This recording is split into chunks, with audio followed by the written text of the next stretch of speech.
the topic. We will start with Jaya Radha Madhava prayers. Somebody can pass on the sheet to Jaya Radha Madhava. You can sing that and then.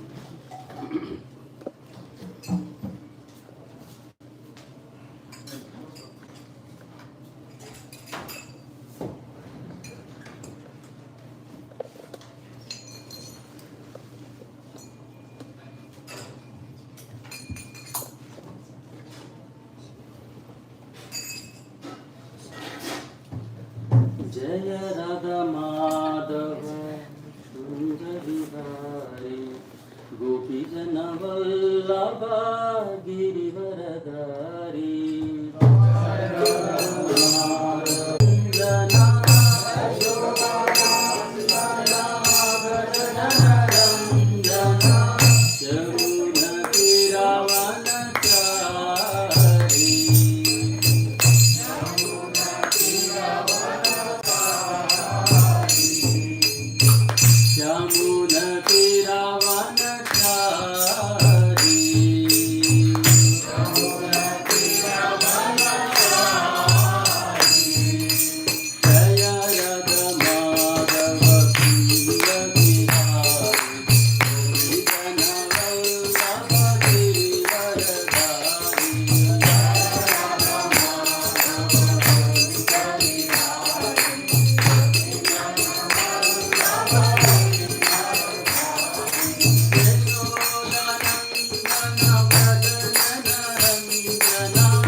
Please repeat after me.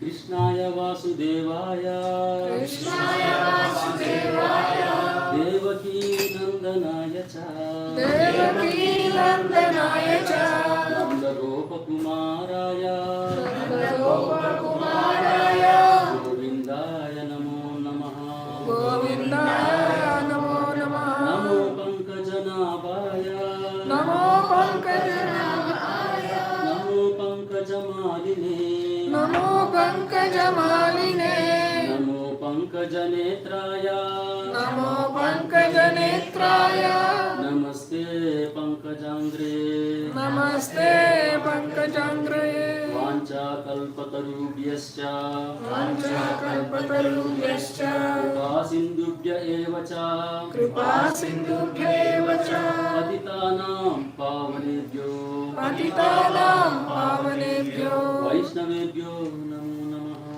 Vaishnavebhyo Namo Namaha. Hare Krishna, Hare Krishna, Hare Krishna, Hare Krishna, Krishna Krishna, Hare Hare, Krishna Krishna, Hare Hare, Hare Rama, Hare Rama, Hare Rama, Hare Rama, Rama Rama, Hare Hare. Rama Rama, Hare Hare. ज्ञानतिमिरन्दस्य ज्ञानाञ्जनशलाकाय चक्षुरुन्मिलितं येन तस्मै श्रीगुरवे नमः. I was born in the darkness of ignorance. My spiritual master opened my eyes with torchlight of knowledge. I offer my humble respect. Chat. Thank you all so much for coming to ISKCON's Sunday Teach program. Welcome all of you. So today's topic is the root cause of our degradation. Last week, last Sunday, Sugandha Mataji gave a beautiful presentation. I don't know how many of you attended the class. What do you think? So the topic was, why are we not attracted to Krishna? That was the topic she spoke. So our scriptures say that Sarva Akarshiti iti Krishna. The Supreme Personality of Godhead Krishna is all attracted. So different people in this world are attracted to different things. Some people are attracted to wealth, some people are attracted to power, some people are attracted to fame, wealth, beauty. Right? These are all the different things people are attracted to. But the Supreme Personality of Godhead is full of all these appliances. There is no one besides Him who has all these appliances. Right? But still, such an attractive personality, we are not getting attracted to Him. Why? Why are we not getting attracted? So that's a question. And also, Chaitanya Charitamrita, Madhya Leela says that, it's the 22nd chapter, verse number 107 says, Nitya Siddha Krishna Prema, Sadhya Kabunaya, Sravanadi Suddha Chitte, Karaye Udaya. So what does that mean? Pure love for Krishna is eternally established in the hearts of the living entities. It is not something to be gained from another source.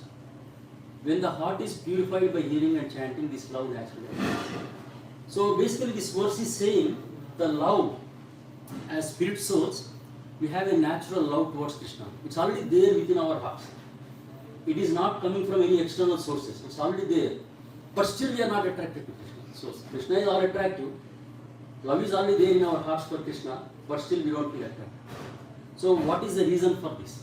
Why are we doing this? And also another question that pops up in mind for many devotees, so many devotees have been practicing Krishna consciousness for many, many years. Right? People are chanting the holy names of Krishna, following the four elementary principles, reading Srimad Bhagavatam, Bhagavad-Gita. So they are doing so many things, but still, how many people have true attraction for Krishna? Why is it not happening? When we see the deity of Krishna, when we come in front of the deities, why we are not feeling that ecstasy? Why we don't feel that Krishna is standing right there in front of us? Why many of us are not feeling that? Right? So these are the questions one has to introspect while we are practicing bhakti. What is really causing? What is really happening in our hearts? Why we are not able to see this? So if you take a pot, and you try to fill the water, so you keep on putting the water into the pot, but it's not getting filled up. Why? What could be the reason? Why the pot is not filling? It's a normal regular pot. It's not a very special pot or anything like that. It's just a regular pot. You are trying to put water into it, but it's not getting filled up. What is the reason? What could be the reason? It's a holy pot. There are some holes in the pot. Similarly, in practice of our bhakti, so in our hearts, there are so many contaminations or conditions. So because of this condition, these conditionings and these offensive mentalities or these anarthas, okay? Anarthas means unwanted things. There are certain unwanted things in our heart. These are like holes in the pot. So how much ever we are doing because of these anarthas, we are not able to feel that attraction to Krishna. We are not able to feel the love for Krishna. Right? We are chanting, we are doing all these things. But still, on the other side, there is a hole in our pot. So that's the reason we are not able to feel it. And it is like, the magnet is very, very attractive to iron particles. Right? Iron files in it, so magnet immediately they get attracted to magnet. But if the iron particles are completely rusty, do they get attracted to the magnet? Magnet has still the same power, but the iron particles do not get attracted to the magnet. Similarly, as long as we have, as practicing devotees, sadhakas, when we have so many anarthas in our body and mind, we don't feel that appreciation for Krishna, we don't feel that love and attraction for Krishna. So what are these anarthas? What are these anarthas we're talking about? So we have 6 enemies, 6 thugs in our heart. What are those 6? Does anybody know? What are those 6 thugs or 6 enemies that are the anarthas haunting us from life after life after life? Our very, very dear close friends, they are not leaving us for a long time. They are trying, but they are not leaving. Who are those? Anger. Kama, Krodha, Lobha, Moha, Mada, Matsarya. These are the 6 enemies within us. Those are the ones, those are robbing our love for Krishna. When we are trying to do this, but because of these contaminations we have, we are not able to get it. So, Kama, Krodha, Lobha, Moha, Mada, Matsarya. So, out of these 6, there is one king out of this. There is one, the main culprit, the head of all these 6 anarthas. And the head of all these 6 anarthas is Matsarya. Matsarya is a very, very subtle, very, very powerful, extremely powerful enemy. That is the king of all these 6 anarthas. So Matsarya means envy. In English it is called envy. So because of this envy, all other 5 anarthas are included in envy.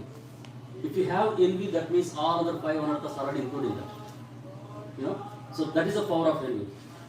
And as a king of all these anarthas, where does the king sit? King sits on the throne usually. Now this enemy, the king of all these anarthas, envy, is sitting in our heart, the throne of our heart. Who is supposed to sit on our heart? Krishna. Krishna. But somebody else is already occupying our heart. We are not giving the place for Krishna. So the envy is sitting in our heart. That's the reason we are not able to bring Krishna into our heart. So only when we work on this envy, this anartha, then Krishna will come into our heart. So what is this envy? Who do we really feel envy about? In general, we do not feel envy about, for example, I don't feel envy about Biden. Do I feel envy about Biden? Why Biden has become president? I don't care about that, right? Why Narendra Modi has become Prime Minister of India? I don't feel envy about him, right? Or I don't feel envy about somebody who is sweeping on the street. I don't feel envy about him. So we feel envy when we think somebody is equal to us. A person who is very advanced, a person is very junior, we are not worried about it. Our position is safe. We are not really worried about it. But as long as somebody is coming close to us, at the equal level, when somebody is coming close, then the feelings of envy arises in our heart. So we are insecure about our position, our reputation. Everything comes into our heart. So the envy is normally comes when we think somebody is equal to us. At that level, we exhibit envy, right? And also, if you are not good at something, for example, let's say I am not at book distribution. I don't like book distribution. I don't like book distribution. I am not good at all. If somebody is doing good book distribution, I don't get envy about them because that's not my league. That's not my area. Even if somebody is excelling in that, I don't care. But when I am doing some service, somebody is entering into that zone. Okay, that person is trying to do better. Then the insecurity comes, the envy comes. So usually when we don't know that subject, when we are not into that subject, we are not envious. But when we are into it, when somebody is trying to come into that zone, that's when our envy comes into our picture, right? So, and also, we feel envy because we think our happiness is depending on externals. We always feel that my happiness depends on externals. That's the reason we feel envious of the situation. So what is this importance of envy? Where does this mentioned in our scriptures? Right, in our Bhagavad-Gita, Bhagavatam. Bhagavad-Gita mentions in several places different anarthas, Kama, Krodha, Lobha. Like this, where is envy mentioned in our Bhagavatam and Srimad Bhagavad-Gita and Bhagavatam? So I will quote some verses so that we understand the relevance and the importance of this subject. How important it is for us to understand envy, right? So how our scriptures emphasize this particular topic. So in Bhagavad-Gita, 9.1, chapter 9, first verse. So Bhagavan Vacha, Lord Krishna says, Idam tu te guhyatamam pravyakshami anusuyave jnanam vijnana sahitam yajnatva mokshese subha.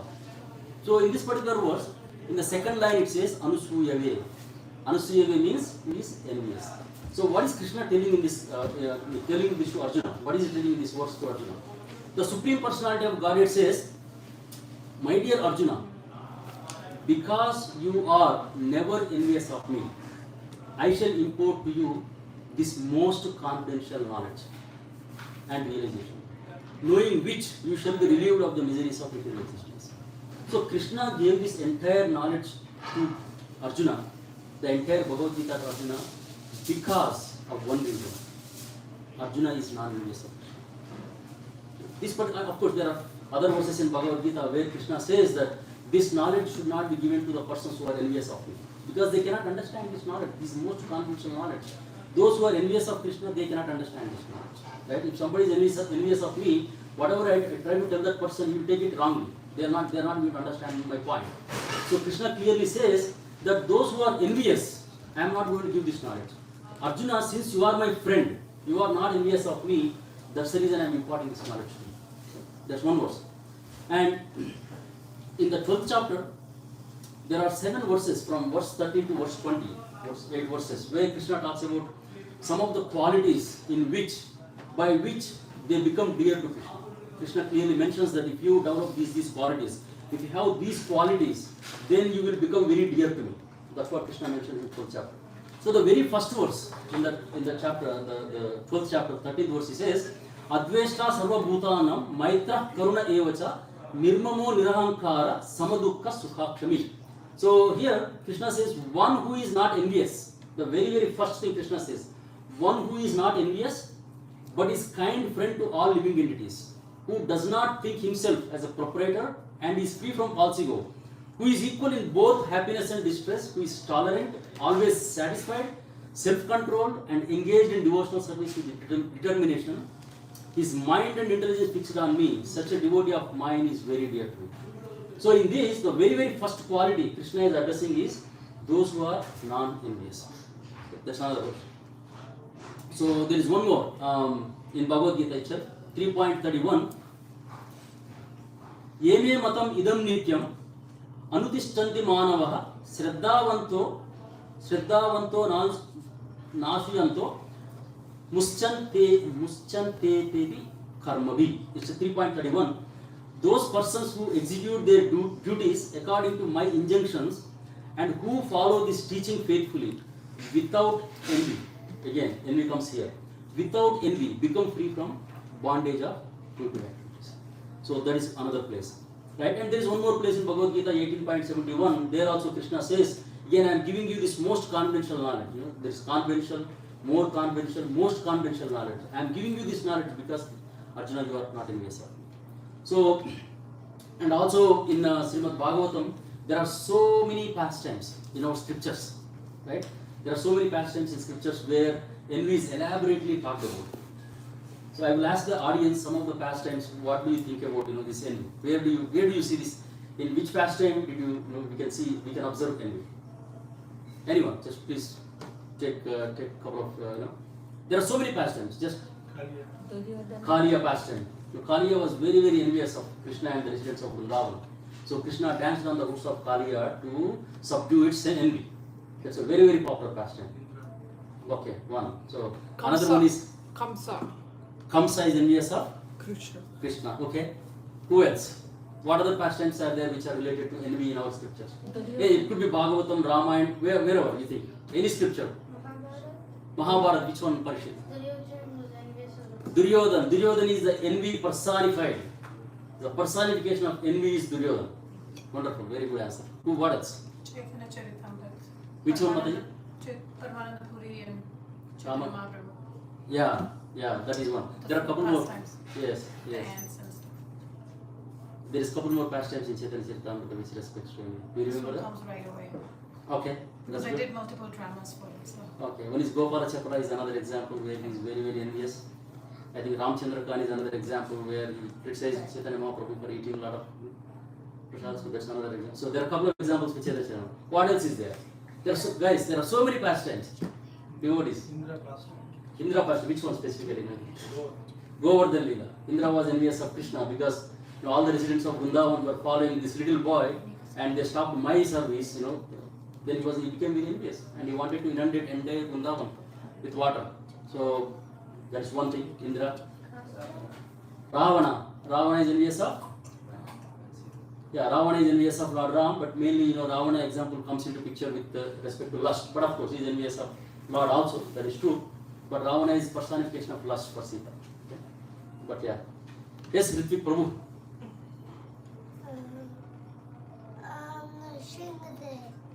Narsingadeva. So who is envious of Narsingadeva? Hiranyakashipu. Very good, very good. Good job, good job. Okay, Shivam. Who else? Dakshish, You got it. envious of Shiva. Very nice, wonderful. Very good. I was expecting that answer from somebody. You are very nice, wonderful. So Daksha's pastime. Daksha was very, very envious of Lord Shiva. Right? So since Shiva did not get up, then Daksha came into the arena. So Daksha got very, very envious. And there are so many verses in Bhagavatam, that particular pastime, especially Daksha's pastime. At least there are 5 to 6 verses where Prabhupada mentioned about Daksha's envy. Very clearly mentioned in purport. Every purport for 6 to 7 verses he says Daksha's enviousness. Because of enviousness, what Daksha did. Right? It was a havoc at the end of that whole pastime. What happened to Daksha? What else? I'm looking for a few more, then we'll move on to the topic.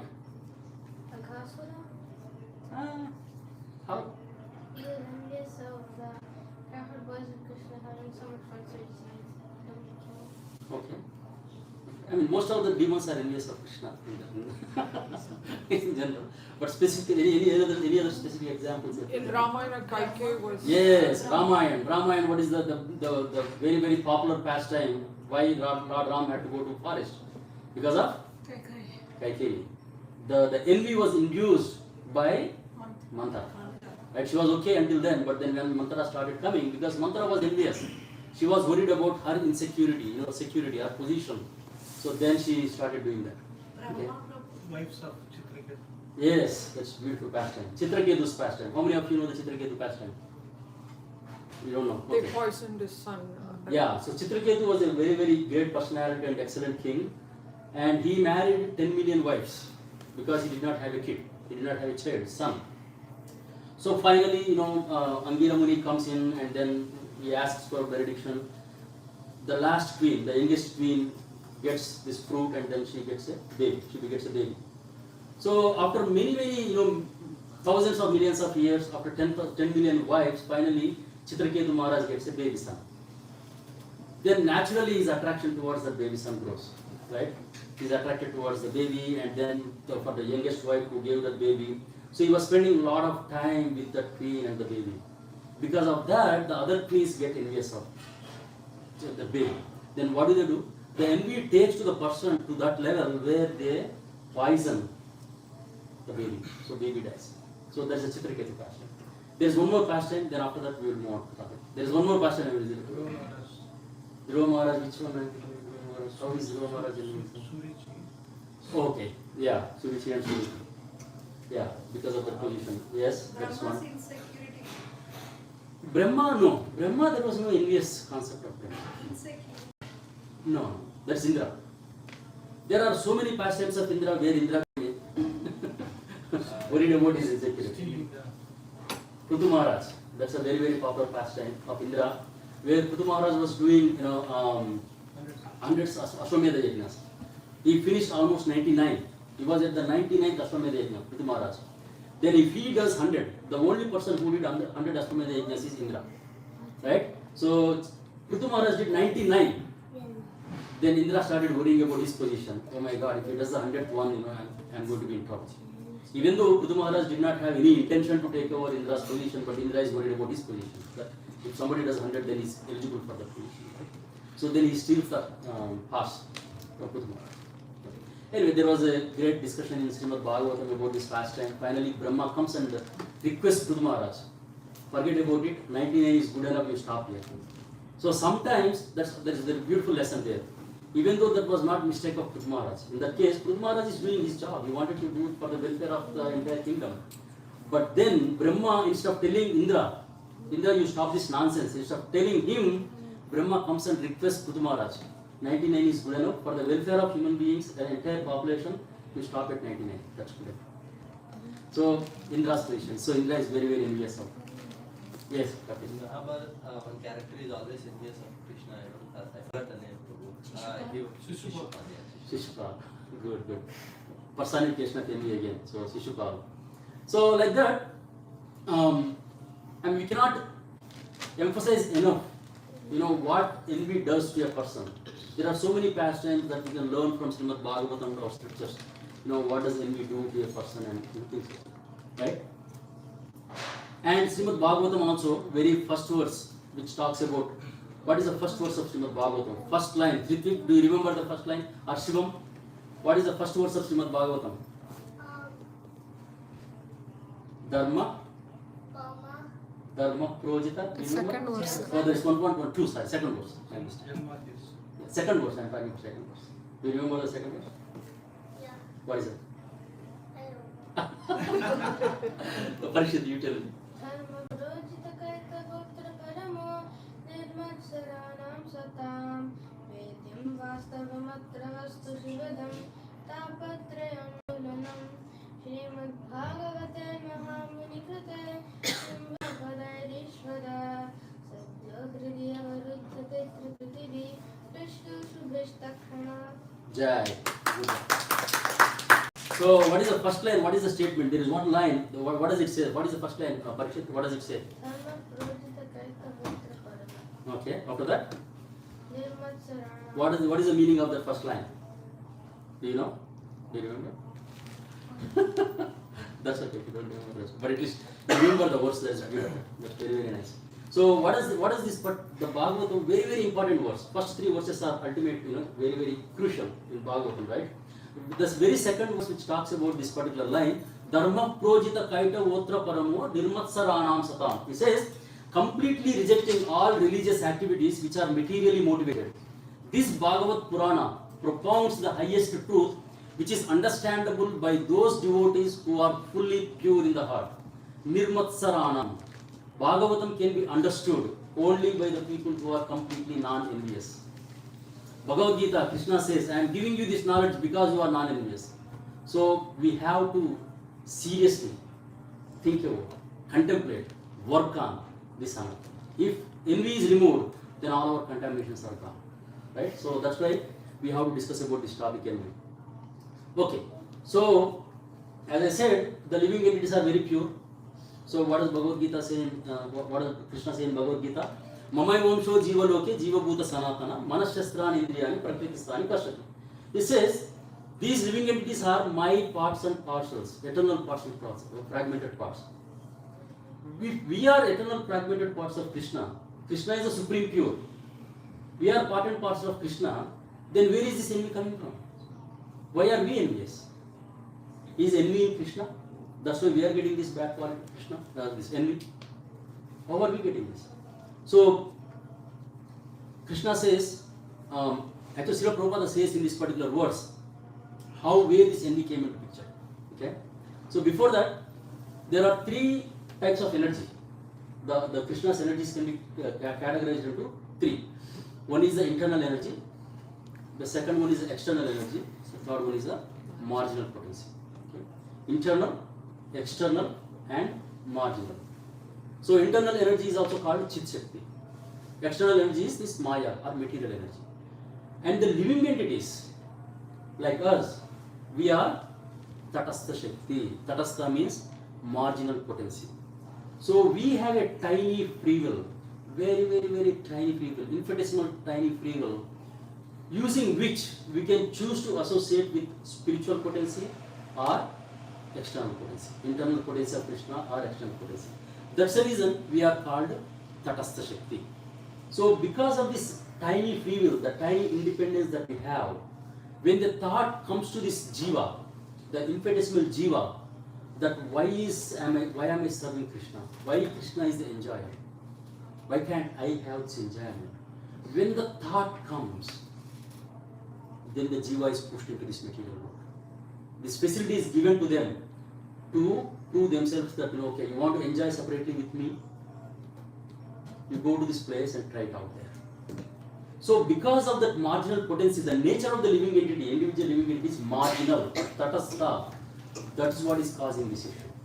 Because of that independence, when we misuse that tiny independence, we are misleading. So Prabhupada clearly mentions in Srimad Bhagavatam 3.27, third canto, 27th chapter and verse 20. I'll read this because it's directly Prabhupada gives a direct answer where this envy is coming from. Okay?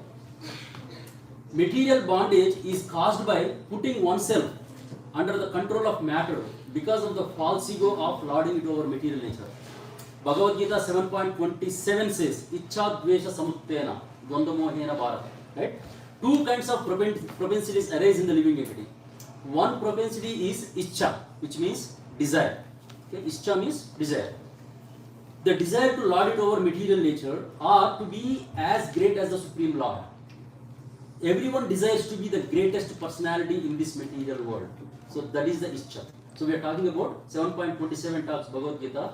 Ichcha dvesha samuttena. Ichcha means desire. What kind of desire? We want to be the Lord of this entire material realm. We want to be the Supreme Lord. That's the Ichcha. And then the dvesha. Dvesha means envy. It is envy. When one becomes envious of Krishna or the Supreme Personality of Godhead, one thinks, okay? When one becomes envious of Krishna or the Supreme Personality of Godhead, one thinks, why should Krishna be all and all? I am as good as Krishna. These two items, desires to be the Lord and envy of the Lord, are the beginning cause of material bondage. That's what Prabhupada says in verse. Basically, this is from Bhagavad-Gita 7.27, which is included in Srimad Bhagavatam 3rd canto 27th chapter also. Right? So that is the root cause, where how the root envy came into our hearts because of our tatasya. Right? So basically the envy develops because of the sense gratification. When we want to enjoy separate from Krishna. So that's when we are getting into this envy. So that is the nature of this material world, because everybody wants to enjoy separately from Krishna. That's the reason we are in this material world. But what is the nature of the Vrindavan? What is the nature of spiritual world? Everybody is there, he is serving for the pleasure of Krishna. Everybody is serving to give pleasure to Krishna. There is no competition, there is no envy. Vaikuntha means there is no envy. So that is about the root cause of envy. So far we discussed about what is the importance of envy, why we are not getting attracted to the Supreme Personality, which is the root cause is the envy, and then how did we get this envy? We talked about that, right? And now we'll talk about some dynamics of envy, how this envy works. Okay? What are the different stages of envy? There are 4 stages of envy. There are 4 stages. So this envy is like a cancer. So you have level 1, level 2, level 3, 4 cancer. So when cancer is at level 1, if you detect it at early stages, it is curable. Immediately you can take some action. You can just get it cured. Level 2 is also okay. You can just try it. Level 3 becomes extremely difficult. Then you have to go through radiation, you have to go through so many, chemotherapy, and after that also there is no guarantee. Still, level 4 is completely you are doomed. There is not very much hope. So there is a chance. Similarly, envy has these 4 stages. So what are these 4 stages? How one behaves in these 4 stages? So very first, this is coming from Vishwanath Chakravarti Thakur. Actually, I heard this from Bhakti Vijnana Goswami Maharaj. I was searching for envy, different things, and then I got this lecture from Bhakti Vijnana Goswami Maharaj where he mentions about these 4 stages. So I never heard this before. So the first stage is called avajna. The first stage of envy is called avajna. Avajna means I am better than him. The first thing that comes into our mind when we are when the envy starts, we are thinking I am better than him. So most of you are coming to the temple for many years. So when we first come to the temple, how do we treat other people, other devotees? With so much respect, so much love, affection. Any small service they are doing, Hare Krishna Prabhuji, immediately you play the senses. With so much awe and reverence we do, so much appreciation we give. That's what we do initial stages of our bhakti when we start coming to the temple. Any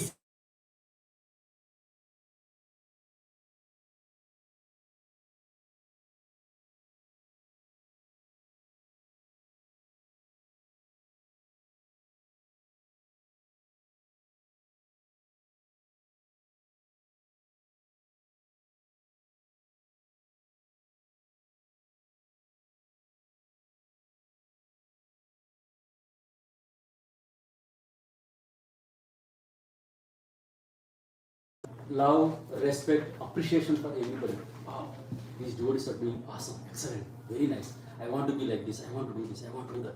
I wish I could do this service so nicely. That's a mood. Slowly, slowly over time, as you are learning different subjects, as you are progressing, then these anarthas pop into our heart slowly, right? Then we start thinking, oh, this devotee is giving class. I already know this pastime. I know this. I don't have to sit in this class. I don't have to hear this. Oh, this devotee is this. I can do better service than him. He does other things okay, but this service I can do better. So the thought comes into our mind, I can do better. So that's the first stage of envy. When we are thinking that I can do this better than the other person, there the envy comes. Okay? And then slowly, because of that, our respect for the other devotees slowly starts diminishing at that point. This stage is not very dangerous. Okay? When this thought comes into our minds, still it is rectifiable. We can still work on it. We can say that, okay, Krishna, why am I getting these thoughts? So give me strength, give me intelligence to work on this. Please make me humble, right? And another thing that people forget in general, yes, there could be one devotee who is practicing for 10 years. I just came. Over next 3 to 4 years, I progressed. I made some progress in the spiritual path.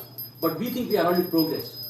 But you have to understand that these 3-4 years, how much ever progress you made, the devotee who came before you, he also made that much progress there. But we forget that I am already equal to him already, or I am even better than him.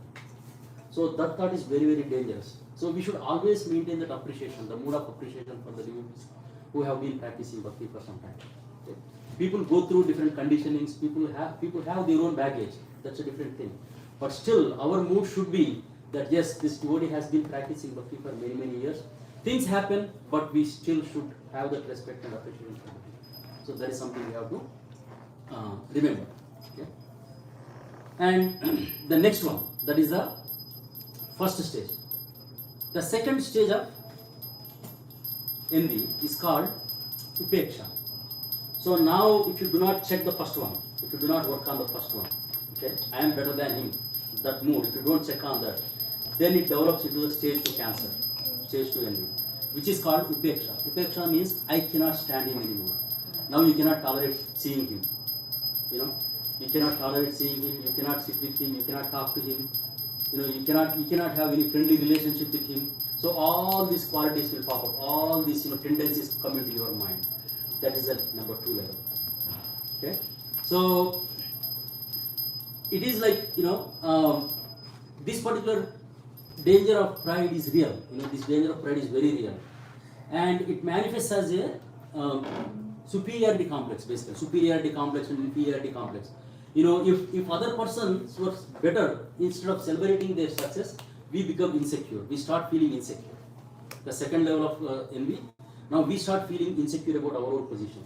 Okay? First level is, I am better than him. You are still not insecure about him.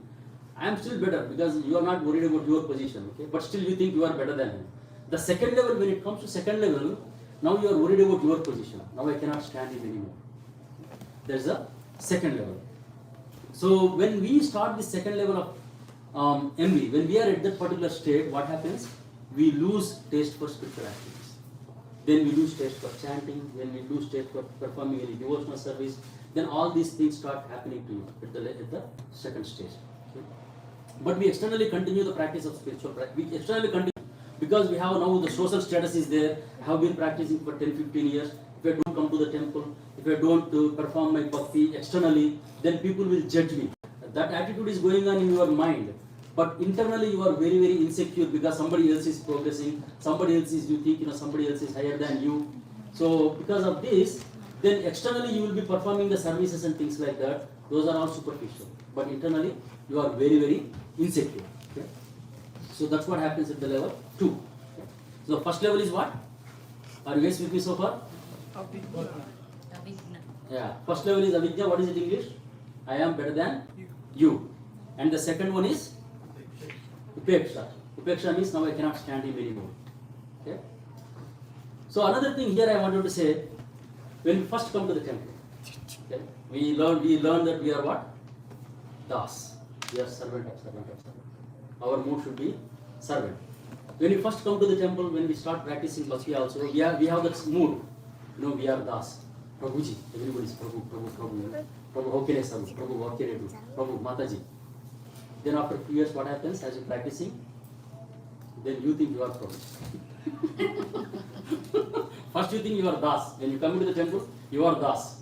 Then after a few years into the practice, then you say, why everybody is calling me, why everybody has to be Prabhu? I am also Prabhu, I am practicing from last 10 years. I am also Prabhu. Now the Prabhu mentality comes into the picture. If somebody don't call me Prabhu, you should call me Prabhu. The Prabhu mentality comes in. Okay? That is after a few years. Then after a certain period, what happens? Then you become Mahaprabhu. Then you think you are Mahaprabhu. I am Prabhu. Then after a few years, then you are Mahaprabhu. If you don't check that mentality, then after some time what happens? Aham sarvasya prabhu, mata sarvam pravartate. I am the Supreme Personality of Godhead. Everybody has to listen to me. I am everything. This temple, whatever I say, that has to happen in the temple. Everywhere. So that is the mentality that pops in. So we started from das. Then if you don't check our envy, if you don't practice properly our sadhana and everything, from das, the tendency of becoming boss comes into picture. We become boss at that point. So those are the two stages. So now the third stage. Dvesha. The third stage is Desha. Dvesha means I hate him. Okay? First stage, I am better than him. Second stage, I can't stand him. Okay? Third stage, Dvesha. Dvesha means I hate him. I cannot tolerate him anymore. Okay?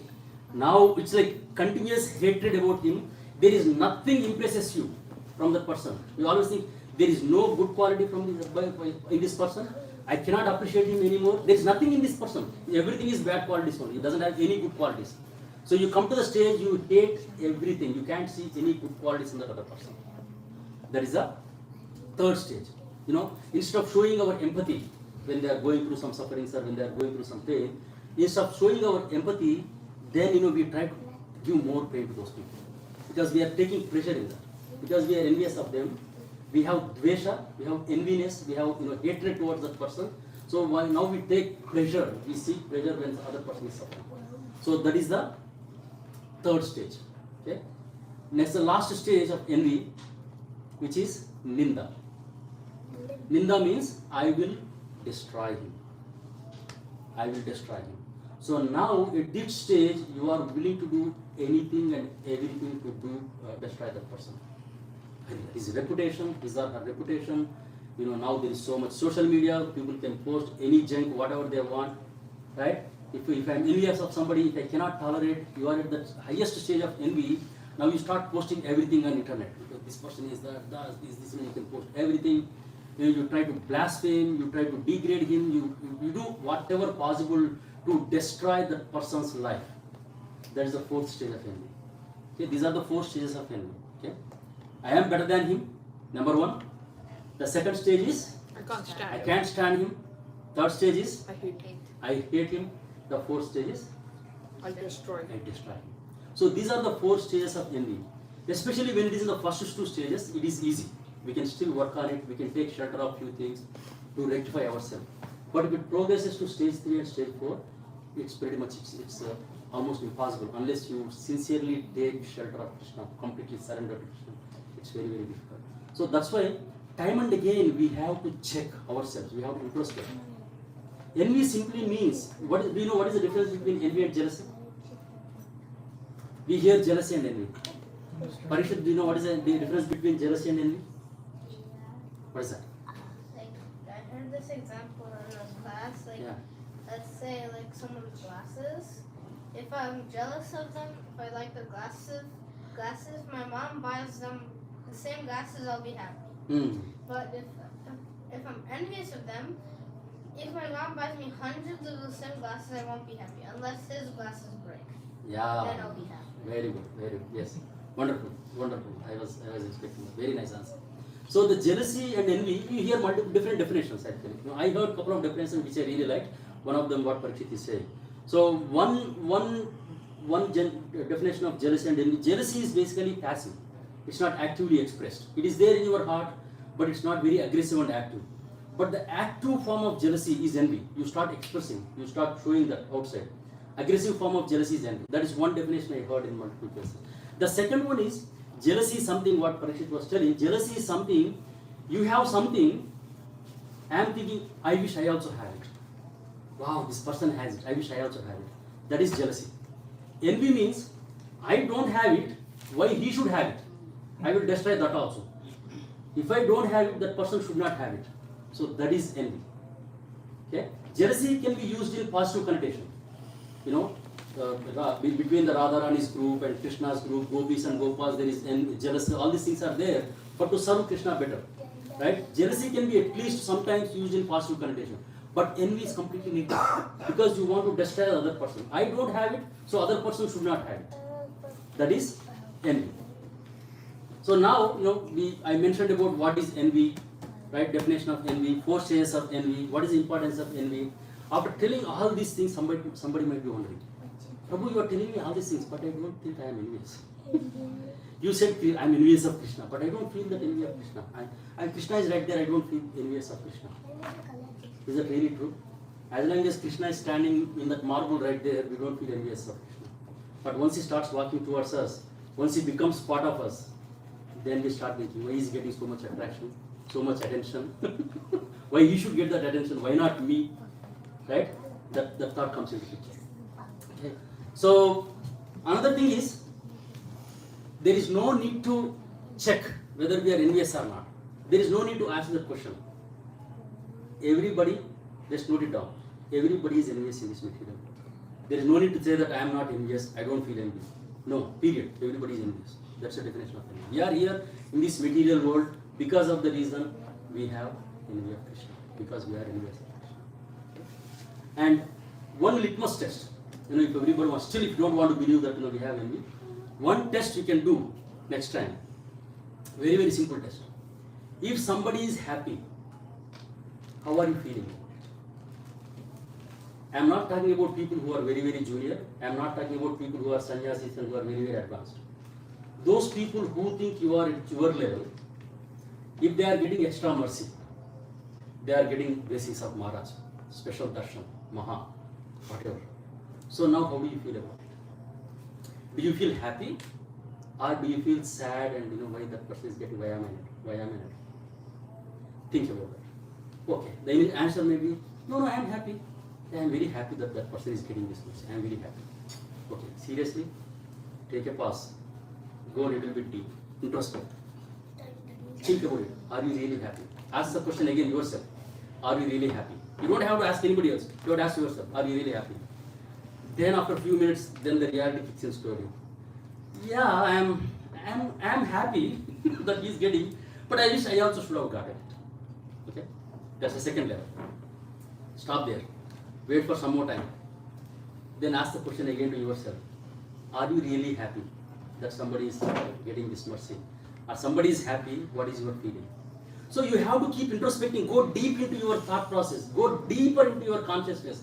Really ask, am I really happy when somebody is happy? Or am I happy when somebody is suffering? When somebody is suffering, am I feeling happy or am I feeling bad?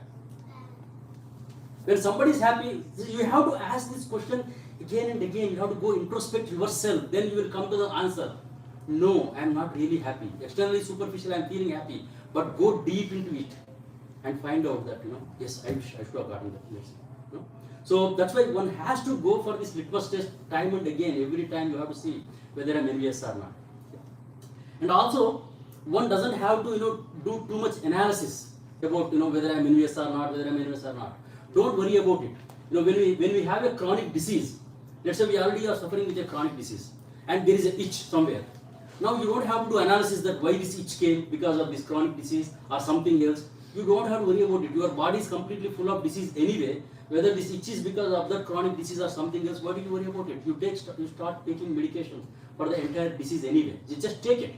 So don't worry whether you have envy, whether you don't have envy. You don't have to do too much analysis about it. Okay? So one has to do that. So that is about that. Okay. Now, so everything is said, Prabhu. Then how do we work on this envy? What are some of the practical tips? Okay, you said so much about envy, importance of envy. Then what should we do? How do we get rid of this envy? Right? So the foremost important thing, there are so many answers for this. I did not realize that it's already 12:25. Ram Krishna Prabhu is already looking at me. I have to wrap it up soon. Actually, I honestly did not realize it's 12:25. But anyway, so there are so many factors.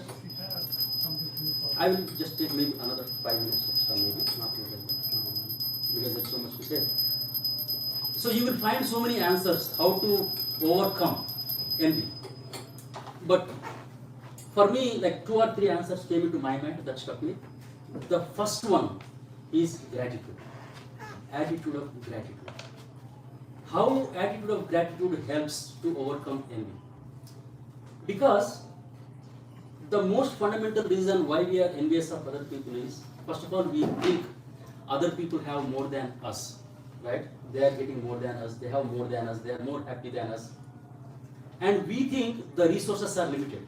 In this material world, like for example, there is a love triangle. There are 2 boys trying for 1 girl, right? So if the girl likes one person, other person becomes unhappy. There is only one resource going to one person, other person becomes. But in the spiritual context, Krishna is unlimited. We should not limit Krishna to one person or one thing. Krishna is there with each and every living entity in their hearts. Krishna is providing for everyone. So when we have that understanding, each and every one of us have a unique service that we can offer to Krishna, that nobody can take it. Every living entity has a very, very unique service to offer to Krishna that nobody will take it. If you have that understanding, then where is the question of envy? You can always serve Krishna. Krishna is unlimited. There are unlimited number of services that you can do. If not this service, you can do some other service. But if you don't have that consciousness, then you think, okay, somebody is taking away my service. Somebody is doing this. That thought comes into picture. So one has to understand that abundance mentality. Okay, that's called abundance. There are so many ways you can serve Krishna. And we have to understand that this happiness that we are getting is not from material. We have to think about spiritual happiness. That's number 1. And second, I said, is gratitude. So when we count our blessings, how much blessings we have in our life, then we become satisfied, we become content, we are happy with what we have. When we don't have gratitude in our heart for what we have, when we don't realize, then we start comparing with others. Then we think that person has this person has this. Because you are not counting the blessings that you have, but you are trying to count the blessings somebody else has it. So we have to introspect and think, what kind of blessings I have. Okay? So that is called attitude of gratitude. When you have this gratitude, when one develops this gratitude sincerely, then most of the problems will be gone. Because you are not comparing, you are content with what you have, you are very, very grateful to Krishna, you are satisfied with whatever you are getting. So attitude of gratitude is number 1. Number 2 is abundance mentality. Don't think that the resources are limited when it comes to Krishna consciousness. Okay? Number 3, people may be going through different situations in life. Meaning, yes, they may be very good, they may seem to be happy in one circumstance. They may have a beautiful house, which you don't have. But you don't know what other sufferings they are going through in their life. They may be having so many other issues, which you don't have. You are comparing one aspect of one person's life and you are becoming envious. But the person may be going through a lot of other issues which you don't know. So one has to understand that whatever you see is not you are really seeing it. There could be so many other things behind it. Right? So don't confine yourself with what you are seeing in that person. He has money, I don't have money, so I am envious. No, he has beautiful wife, I don't have, that's why I am envious. Person may be having one thing better, but they don't have something else. You have something else which they don't have it. So that's why we should not compare. So you have to look at the bigger picture also. Okay? And the next tip that we have to see is karma. So everybody is going through their karmic reactions. So based on their karma, based on their past deeds, different things are awarded to the living entities. So based on that particular circumstance and situation, they may be having nice time right now. But everybody go through these phases. So one has to have the philosophical understanding. Okay? One is gratitude, one is abundance mentality. Number 3 is that we don't know what they are going through. Other things they may be going through so many things. Right? Number 4 is everybody is going through their karma. Right now they may be happy. In the future they may be suffering. You may be happy in that position. So the positions keep changing. Okay? So we have to have the proper understanding. So these are the 4 things I would like to say. And there are many, many more things. And the best antidote for envy is appreciation. Appreciate the good qualities in others. The people may be questioning, how can I appreciate when I have envy? First of all, I am envious of that person, how can I appreciate? It's very, very difficult. But you have to think, there are some qualities definitely in any person. There are some good qualities. You have to see the good quality and appreciate the quality of the person. Give that respect and appreciate the good qualities of the person. That's the best antidote of envy. And from scriptural perspective, of course, these are some practical tips. And Krishna clearly says, even Srimad Bhagavatam also, very, very clearly says, so underline statement, Srimad Bhagavatam explains that only thing that extinguishes envy, which is the basic root of all disease, is sincerely chanting and hearing the glories of the Lord. That's the Bhagavatam, answer Bhagavatam gives for envy. Very clear statement. Right? So it says chanting the holy names of the Lord. Okay, there is another purport. I will just end with this, where how the envy can be gone. So this comes from Bhagavad-Gita. Srimad Bhagavatam, 6th canto, 4th chapter, 14th verse. There Prabhupada is quoting a verse from Bhagavad-Gita, 14.26. Mamchayo vibicharena bhakti yogena sevate sagunan samatitechan brahma bhuyaya kalpate. So this verse says that one who engages in full devotional service, who does not fall down in any circumstance, at once transcends the modes of material nature and thus comes to the spiritual platform. By engaging in devotional service, the Krishna consciousness movement keeps one always transcendental to anger, greed, lust and envy. One must perform devotional service because otherwise one will become victimized by the modes of material nature.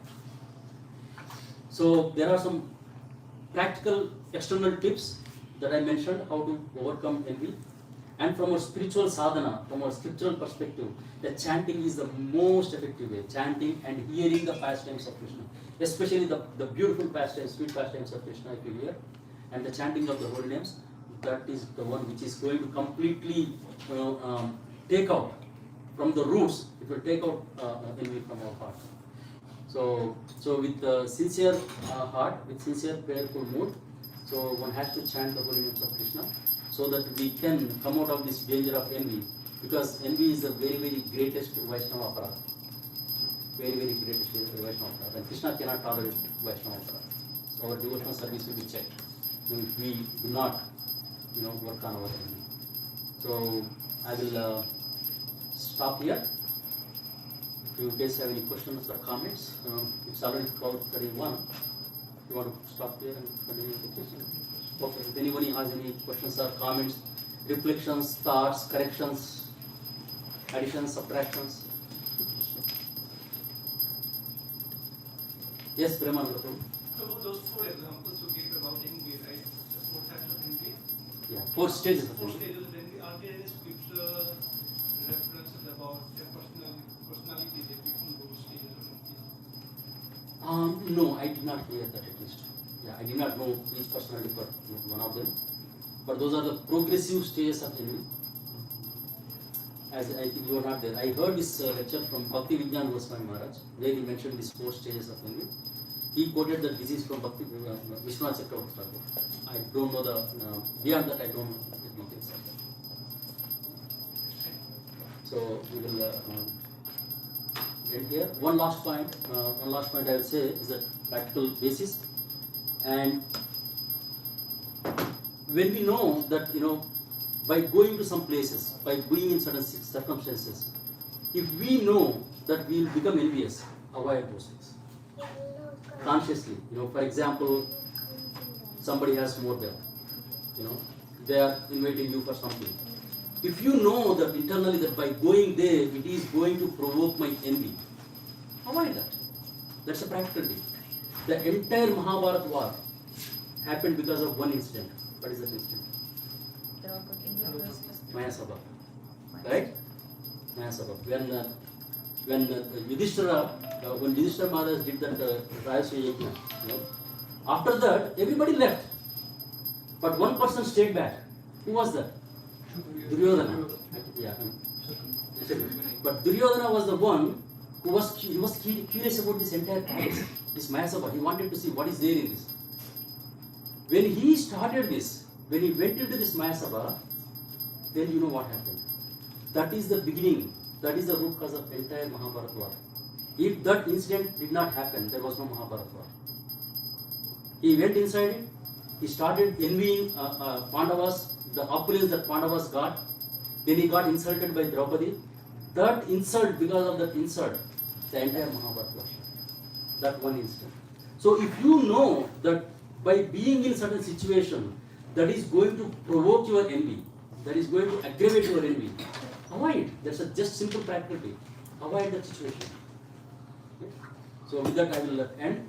Srila Prabhupada ki Jai. Yes, Ram Tirtha. Jai. Now last stand up. There's one more comment I was thinking. Yes. So practical things. It's like first we have to understand that I have an envy. We accept that. Because if you think that I don't have it, that's a different thing. Okay. First I have to accept, then I have it envy. Then we look for help. You need to come to Krishna. I have envy. What can I do? Okay. And third thing is that we were told that if you do these two services, envy can be overcome. One is washing the pots in kitchen. Second is cleaning the temple floor. These two, definitely work. Taking humble positions. There is no, there is no small or big service in the temple, but when you take some menial service, definitely that helps you to know. You are cleaning the floor of the temple. Not only you are cleaning the floor of the temple, you are cleaning your heart also by doing that. Wash heart, things like that. So of course, unless you accept that you have envy, nobody can help you. The first 50% of the problem is solved if you accept that you have a problem. If you think you don't have a problem, nobody can help. Krishna cannot even help. So it's true. Thank you. So we all will stand up now and do it. Hare Krishna. You put the mats aside, please.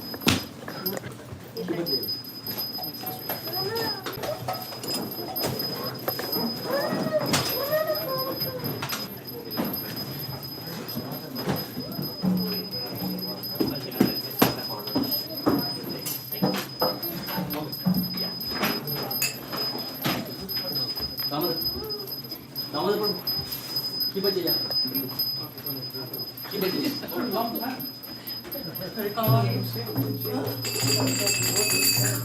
Keep it here.